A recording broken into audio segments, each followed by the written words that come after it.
The people at Mattel were no dummies. Their Intellivision game console was a solid competitor to the Atari VCS, but the console war was pretty lopsided.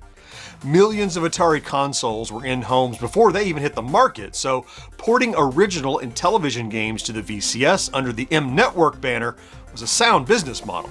In fact, it's one of those conversions I'm featuring in today's Friday Plays. Hey there, welcome back to GenXGrownUp. I'm John, and I am a GenXGrownUp. Thank you for taking the time to click on this video.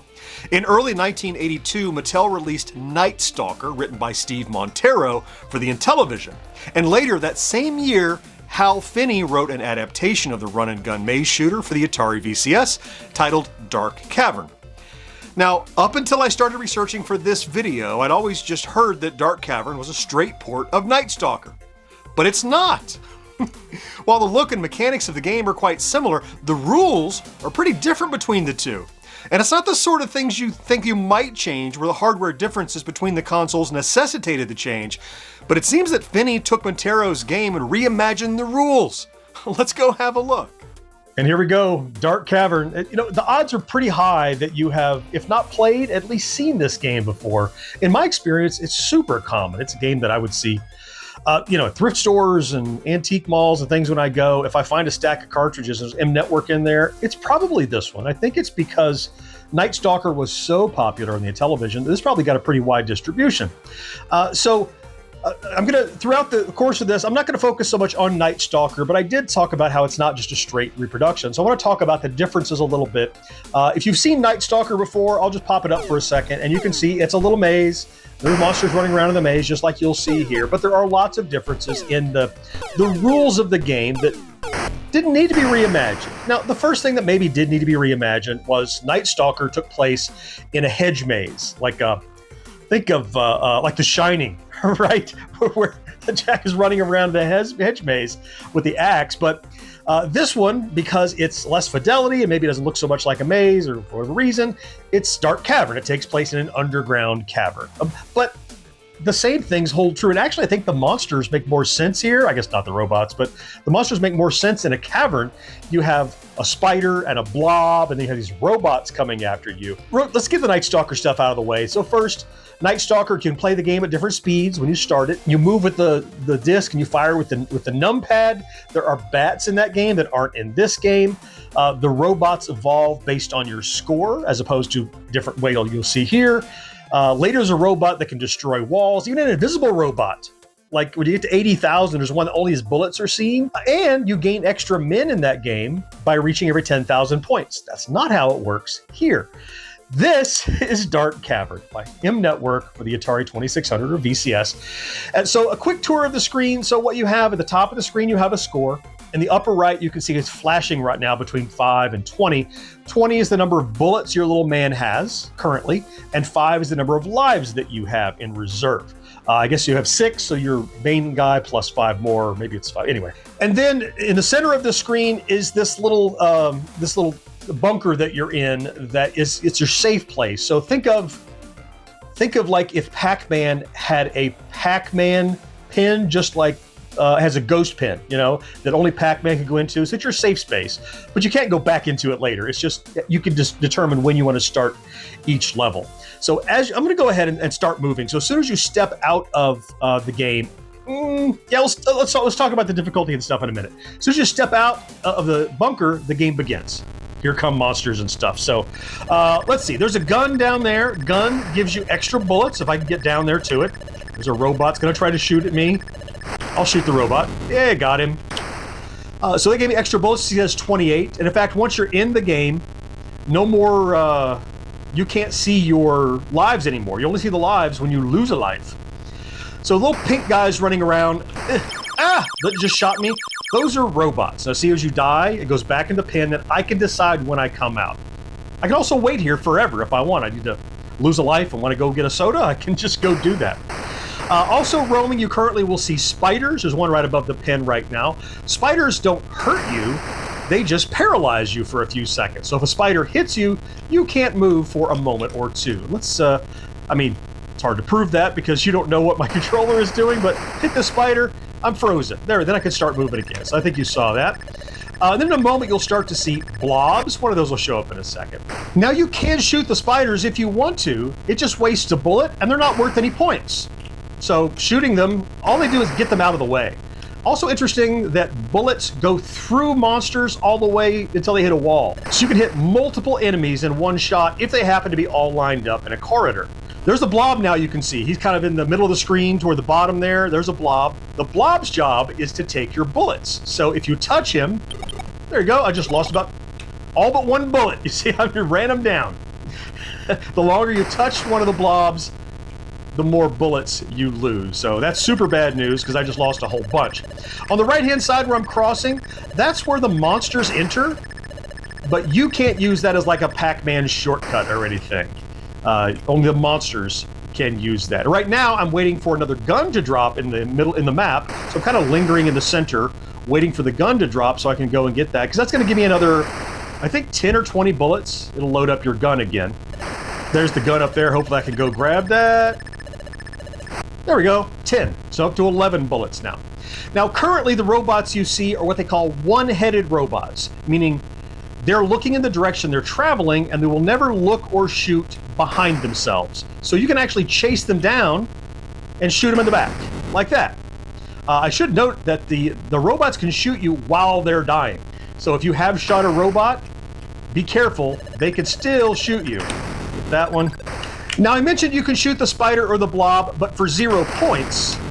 So why would you bother to do that? Well, it's just to get them out of the way. You know, spending 1 bullet on the blob is a good idea versus, you know, having him steal 20 or 30 bullets like you saw a second ago. But here, I'll put up the scoring, and you can see the scoring. It's really all about the robots. You need to shoot those robots to get the bulk of the points that you need. And as you shoot robots, as opposed to Night Stalker, as I mentioned, where the robots would advance as your score got higher, in Dark Cavern what happens is each time you shoot a robot, they all change color. And as long as you keep shooting robots before new robots walk in the door, it went red. If I can shoot this red one, they'll turn another color. Let's see. Yeah, there we go. Another one will come in. Now they're green. Get him. Nope, they turn back. So they kind of recycled again. So the only way you can get extra men in this version of the game, in Dark Cavern, is you have to shoot a yellow robot. And you only get a yellow robot if you can shoot like 4 of them before new ones spawn. Now notice, now I'm up to 3 robots on the screen at a time, as opposed to just 2. That's a progression in the game. And then once the manual says once your score gets to 20,000, you'll get double-headed robots. However, the reality is, I was looking it up, it's after you kill 16 robots. I don't know if you saw that friendly fire there, but the robot shot and got his buddy.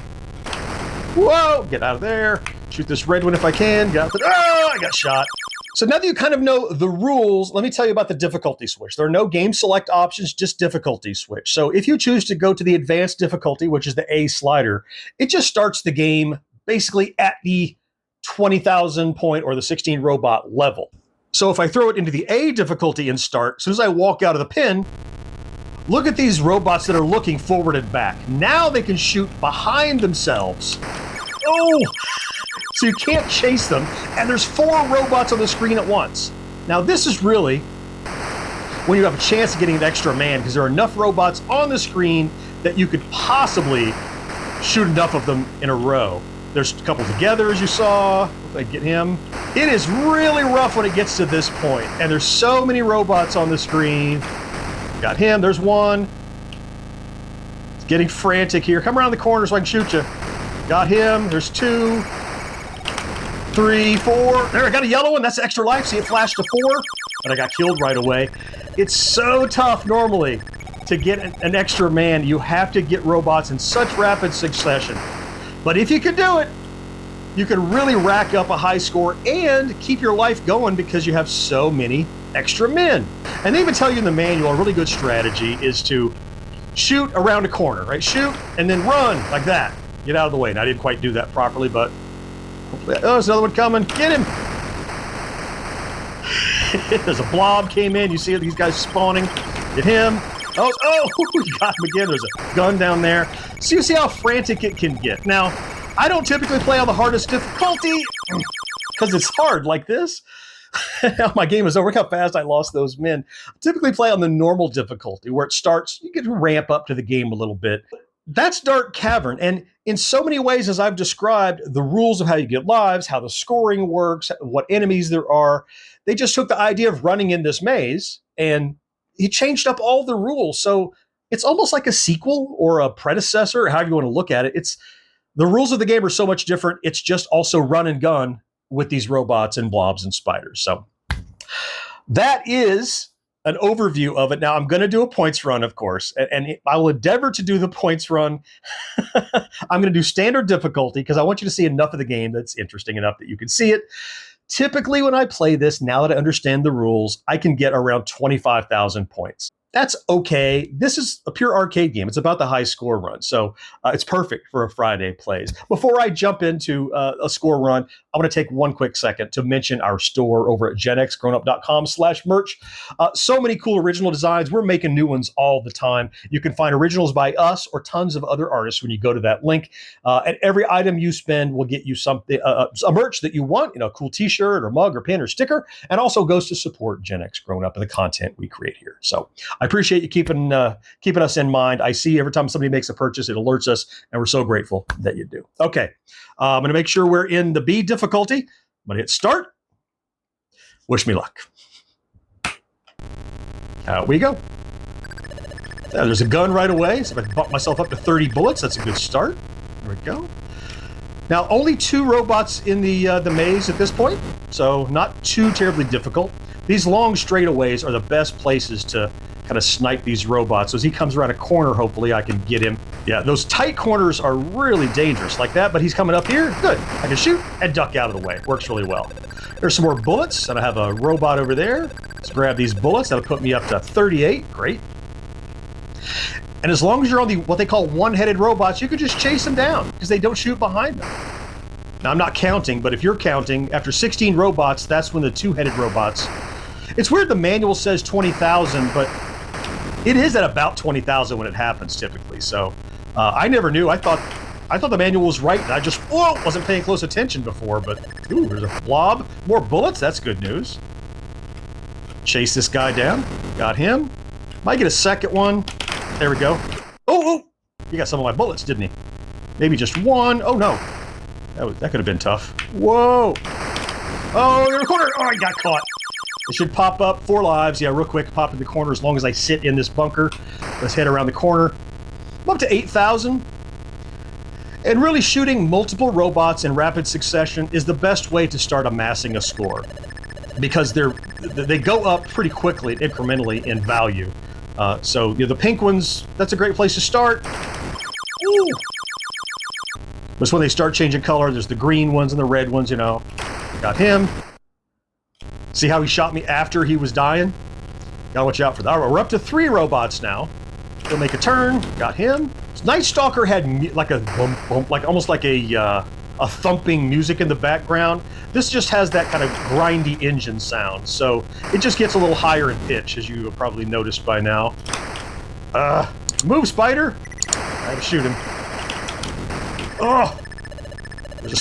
Whoa! Around the corner. Bullets, please! Alright. I got that. I can't believe it. I don't like that you can't tell how many lives you have until you die. You're not sure, like, how risky should I be? How many risks should I take? Because I don't have any certainty of how long I'll be able to play. Whoa! Oh! See, I ran into that robot. As you see, the robot didn't kill me.